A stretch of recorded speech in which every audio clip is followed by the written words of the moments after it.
नमस्कार दर्शकों, धार्मिक चमत्कार में आप सभी का स्वागत है। आज हम आप सभी को एक पौराणिक कथा सुनाएंगे जिसमें सत्यभामा को हुआ था रूप का घमंड।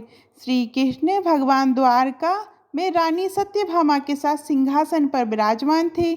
निकट ही गरुड़ और सुदर्शन चक्र भी बैठे हुए थे। तीनों के चेहरे पर दिव्य तेज झलक रहा था। बातों ही बातों में रानी सत्यभामा ने श्री कृष्ण से पूछा कि हे प्रभु, आपने त्रेता युग में राम के रूप में अवतार लिया था। सीता आपकी पत्नी थी, क्या वे मुझसे भी ज़्यादा सुंदर थी? द्वारकाधीश समझ गए कि सत्यभामा को अपने रूप का अभिमान हो गया है। तभी गरुड़ ने कहा कि भगवान, क्या दुनिया में मुझसे भी ज़्यादा तेज गति से कोई उड़ सकता है? इधर सुदर्शन चक्र से भी रहा नहीं गया और वे भी कह उठे, हे भगवान, मैंने बड़े बड़े युद्धों में आपको विजय श्री दिलवाई है, क्या संसार में मुझसे भी शक्तिशाली कोई है? भगवान मन ही मन मुस्कुरा रहे थे।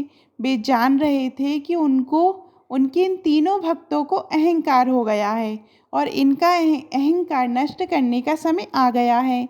ऐसा सोचकर उन्होंने गरुड़ से कहा, हे गरुड़, तुम हनुमान जी के पास जाओ और कहना कि भगवान राम माता सीता के साथ उनकी प्रतीक्षा कर रहे हैं। गरुड़ भगवान की आज्ञा लेकर हनुमान जी को लाने चले गए। इधर श्री कृष्ण ने सत्यभामा से कहा कि हे देवी, आप सीता के रूप में तैयार हो जाओ और स्वयं द्वारकाधीश ने राम का रूप धारण कर लिया। मधुसूदन ने सुदर्शन चक्र को आज्ञा देते हुए कहा कि तुम महल के प्रवेश द्वार पर पहरा दो और ध्यान रहे कि मेरी आज्ञा के बिना महल में कोई प्रवेश ना करे। भगवान की आज्ञा पाकर चक्र महल के प्रवेश द्वार पर तैनात हो गए। गरुड़ ने हनुमान जी के पास पहुंचकर कहा कि हे वानर श्रेष्ठ, भगवान राम माता सीता के साथ द्वारका में आपसे मिलने के लिए प्रतीक्षा कर रहे हैं। आप मेरे साथ चलें, मैं आपको अपनी पीठ पर बिठाकर शीघ्र ही वहाँ ले जाऊंगा।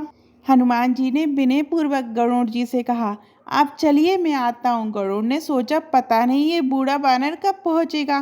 खैर, मैं भगवान के पास चलता हूँ। ये सोचकर गरुड़ शीघ्रता से द्वारका की ओर उड़े। पर ये क्या, महल में पहुंचकर गरुड़ देखते हैं कि हनुमान जी तो उनसे पहले ही महल में प्रभु के सामने बैठे हैं। गरुड़ का सिर लज्जा से झुक गया। तभी श्री राम ने हनुमान जी से कहा कि हे पवन पुत्र, तुम बिना आज्ञा के महल में कैसे प्रवेश कर गए? क्या तुम्हें किसी ने प्रवेश द्वार पर रोका नहीं? हनुमान जी ने हाथ जोड़ते हुए सिर झुकाकर अपने मुंह से सुदर्शन चक्र को निकालकर प्रभु के सामने रख दिया। हनुमान जी ने कहा कि प्रभु, आपसे मिलने से मुझे चक्र ने रोका था, इसलिए इसे मुंह में रख के मैं आपसे मिलने आ गया, मुझे क्षमा करें। भगवान मन ही मन मुस्कुराने लगे। हनुमान जी ने हाथ जोड़ते हुए श्री राम से प्रसन्न किया, हे प्रभु, आज आपने माता सीता के स्थान पर किस दासी को इतना सम्मान दे दिया कि वह आपके साथ सिंहासन पर विराजमान है। अब रानी सत्यभामा का अहंकार भंग होने की बारी थी। उन्हें सुंदरता का अहंकार था जो पल भर में चूर हो गया था।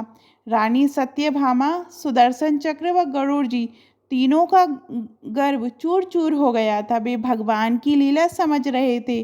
तीनों की आंखों से आंसू बहने लगे और वे भगवान के चरणों में झुक गए। अद्भुत लीला है प्रभु की। अपने भक्तों के अहंकार को अपने भक्तों द्वारा ही दूर किया उन्होंने।